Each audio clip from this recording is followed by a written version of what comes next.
Alors, depuis combien de temps êtes-vous chez Nomios? Moi, ça fait 7 ans.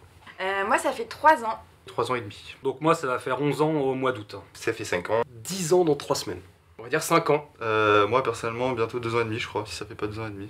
Sur quel techno êtes-vous expert? F5, Forti et Palo. De mon côté, principalement tout ce qui va être autour du SASI, Zscaler, Forcepoint, Netscope. Pour ma part, je crois que je suis plus expert sur pas grand-chose. Alors moi, je suis experte sur du F5, spécifiquement les modules LTM et ASM. Bah, moi aussi, la même chose. LTM, ASM, un peu les autres aussi, APM, GTM et... Forcepoint, Cisco, enfin voilà. Parlez-nous de la diversité des projets et des tâches. Alors en termes de projets, c'est vrai que les projets, il y en a beaucoup. Donc notre cœur de métier à l'origine, c'est l'intégration. Après, on peut parler de conseils. Après, on peut parler d'audit. On peut parler de formation. On peut parler de support. Donc on est un peu polyvalent chez Nomios. Un ingénieur n'est pas dans une case. On fait vraiment de tout. On mène le projet de A à Z. En passant par l'avant-vente, bien sûr. Tout est dit. On change dès qu'il y a un nouveau projet. Donc on s'ennuie jamais. Le lendemain, on fait pas la même chose que la veille. Et c'est vraiment un truc hyper intéressant pour moi. Que doit-on savoir des apéros chez Nomios? Ça se passe bien. Ça se passe bien. Pas grand-chose.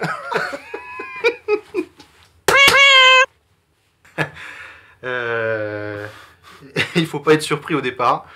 Ça fait partie de l'ambiance un peu familiale de la société.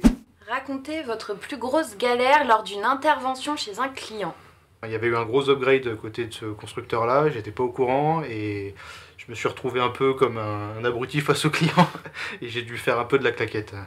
Ma plus grosse galère, alors je vais je raconterai pas la plus grosse. J'étais en data center et le client, vu que ça fonctionnait pas, on avait un petit peu foiré quelque chose, il a commencé à faire un malaise. Je pars, c'était en journée, une petite urgence comme ça, je pars en journée 16h30 et puis j'oublie mon sac à dos pour aller là-bas. Donc j'arrive chez le client, je donne le truc et je dis par contre je suis désolé, j'ai pas mon sac à dos, il y a un collègue qui me le ramène là mais j'attends dehors et puis je vous rejoins dès que possible. Et donc ça s'est bien terminé?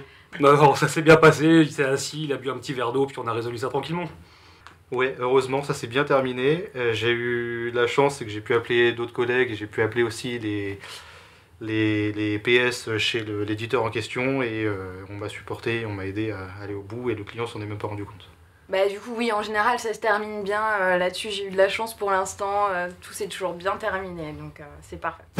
Quelles sont les perspectives d'évolution et comment évoluer? Donc je suis arrivé stagiaire, ensuite je suis devenu intégrateur, ensuite je suis devenu manager d'une équipe d'intégration et maintenant je suis responsable de la vente Île-de-France.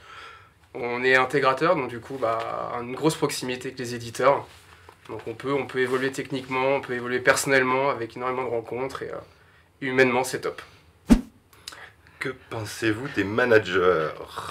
Je trouve qu'on est plutôt bien managé, on a une bonne team qui fait que grandir là avec les années et ils sont toujours là pour nous. Moi, je me rappelle de mon manager qui m'a aidé à 1h30 du matin pour une petite galère, donc franchement ça c'est top. Dans l'ensemble, c'est un système chez Nomios qui est un peu de micro-management en quelque sorte, c'est qu'on reste sur des équipes de petite taille, Tout à fait. contrairement à d'autres ESN ou d'autres concurrents on pourrait dire. On va rester sur vraiment des équipes de 6-7 personnes grand maximum. Maximum, et, oui, tout à fait. Et toujours sur une écoute et toujours sur un échange qui est permanent. On voit la différence, manager, chemise... Moi je suis en t-shirt. Et le bobsleigh chez Nomios?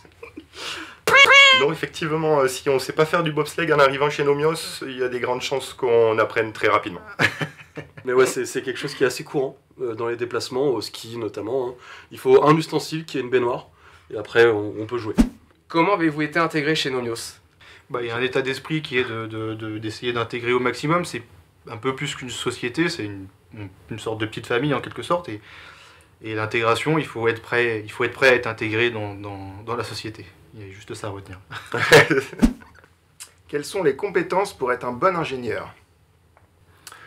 Moi, je dis régulièrement qu'un bon ingénieur, c'est 50% de technique, 50% de relationnel. Un bon ingénieur, on ne le recrute pas par rapport à ses compétences techniques, on le recrute par rapport un état d'esprit, l'implication, l'intéressement qu'il met dans son travail. La faculté d'adaptation, pour moi, c'est le plus important. On change de client tous les jours ou tous les 2-3 jours. Et donc, se remettre chez un nouveau client avec un nouvel environnement, Tout à fait, il faut ouais. savoir dire ok, on part là-dessus, je vois, etc. et réagir très très vite. Alors, moi je pense pour être un bon ingénieur, de manière générale, il faut être curieux, avoir un bon relationnel, être passionné par la technique. Et après, être un bon ingénieur chez Nomios, bah, faut aimer les terrasses, aimer l'apéro, avoir quelques compétences en karaoké ou ce genre de choses pour passer des bonnes soirées. Nomios, être là.